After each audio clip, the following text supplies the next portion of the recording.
Chers amis lycéens, collégiens de Strasbourg et de Colmar, bonjour, bienvenue pour cette petite vidéo qui a mis du temps à arriver, je vous en demande pardon.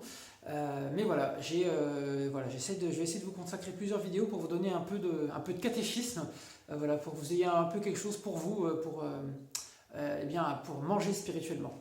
Vous êtes à un âge où on grandit fort et vite, et donc du coup il faut de la nourriture solide et spéciale. Alors je vais essayer de remplir cet office, j'espère que ça sera bien, en attendant de pouvoir se revoir, j'espère, rapidement.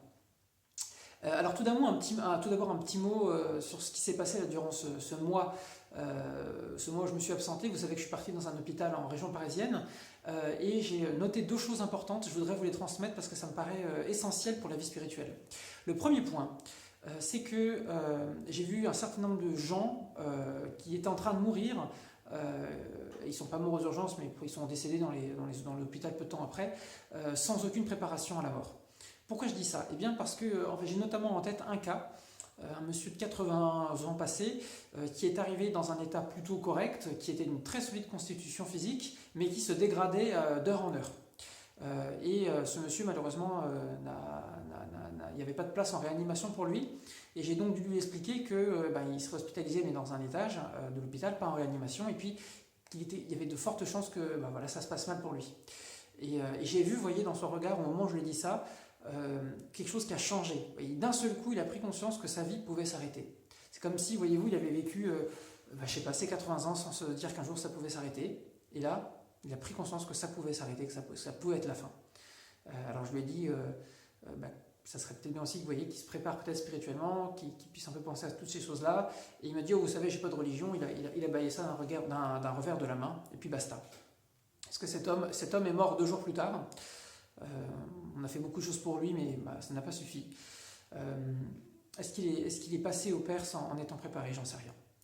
J'en sais rien, mais je crois que cette question, il faut qu'on se la pose tous. Vous voyez, ce confinement doit, indépendamment des difficultés qu'il peut y avoir, doit nous amener à nous poser la question de l'essentiel. Quel est l'essentiel dans ma vie? Est-ce qu'au fond, c'est ma relation avec Jésus? Est-ce que c'est le fait que Jésus soit mort sur la croix pour moi, et que cette mort me donne la vie éternelle un jour? Est-ce que ça, c'est important? Est-ce que j'ai pris conscience qu'un jour, ça peut se terminer? Ça, c'est la première chose. Le deuxième point, c'est qu'avec les soignants, parfois, il arrive régulièrement qu'on ait des moments de pause. Parce que, c'était pas non plus le flux continu tout le temps. Il y a des moments où ça allait un peu mieux. Et dans ces moments un peu de calme, il y a beaucoup de questions qui sont surgies sur la question de la foi, de l'éthique, de l'existence de Dieu, du péché, de la vie après la mort. Enfin, il y avait beaucoup de choses différentes, beaucoup de questions qui m'ont été posées. Et je crois que c'est très important de se dire que Dieu travaille dans les cœurs. Et particulièrement dans les endroits où, les prêtres, les religieux, les séminaristes ne peuvent pas aller. Il y a des gens qui ont soif. Les gens ont soif de Dieu. Vous voyez, il y a dans le livre d'Amos, dans l'Ancien Testament, il est écrit à un endroit, j'enverrai sur ce pays, en parlant d'Israël, une soif de Dieu. Et donc du coup, si les religieux, les religieuses, les consacrés ne peuvent pas entrer dans ces endroits où les gens ont soif, il faut que ce soit vous, mes amis, qui y alliez. C'est-à-dire que, quand je dis que c'est vous qui y alliez, c'est qu'un jour, quand vous serez étudiant, quand vous serez professionnel, vous serez dans des endroits où vous serez les seuls à pouvoir témoigner du Christ. Vous serez les seuls pour faire ça. C'est-à-dire que dans un rayon d'1 kilomètre, il n'y aura pas un seul autre chrétien que vous dans l'endroit où vous serez, et il faudra bien évangéliser. Parce que si vous ne le faites pas, personne ne pourra le faire à votre place. Mais ce n'est pas évident d'évangéliser. On ne sait pas forcément comment s'y prendre, on en a déjà parlé, on ne sait pas comment faire, on n'a pas forcément envie, on a peur. Oui, c'est vrai. C'est vrai qu'on a peur. Et même moi, j'ai peur. Quand il faut aller faire une mission dans la rue, je vous assure que j'emmène pas large. On appelle ça le syndrome des chocottes. Et c'est normal d'avoir les chocottes quand il s'agit d'annoncer Jésus. Mais avant d'être missionnaire, c'est ce dont je voudrais vous parler aujourd'hui, avant d'être missionnaire, il faut d'abord être des hommes et des femmes de prière. Des hommes et des femmes de prière. Alors je vous pose cette question. Est-ce que vous êtes des hommes et des femmes de prière? Alors j'ai entendu que, effectivement, c'est une vraie joie, dans beaucoup de familles, ce temps de confinement a favorisé un regain de prière en famille. Pour les familles qui priaient déjà avant, on prie encore plus, et pour les familles qui ne priaient pas trop, on se met à prier, ça c'est super. Mais je vous parle de votre relation personnelle avec Jésus. C'est-à-dire un temps de prière en dehors de la vie de famille. Est-ce que votre temps de prière le matin ou le soir, ça dépend comment, comment vous fonctionnez, ou même les deux, hein, d'ailleurs c'est très bien, évidemment il faut prier le matin et le soir, mais avoir un moment un peu plus privilégié avec le Seigneur. Est-ce que vous l'avez? Est-ce que vous avez ces 10 petites minutes, mais 10 vraies minutes avec Jésus?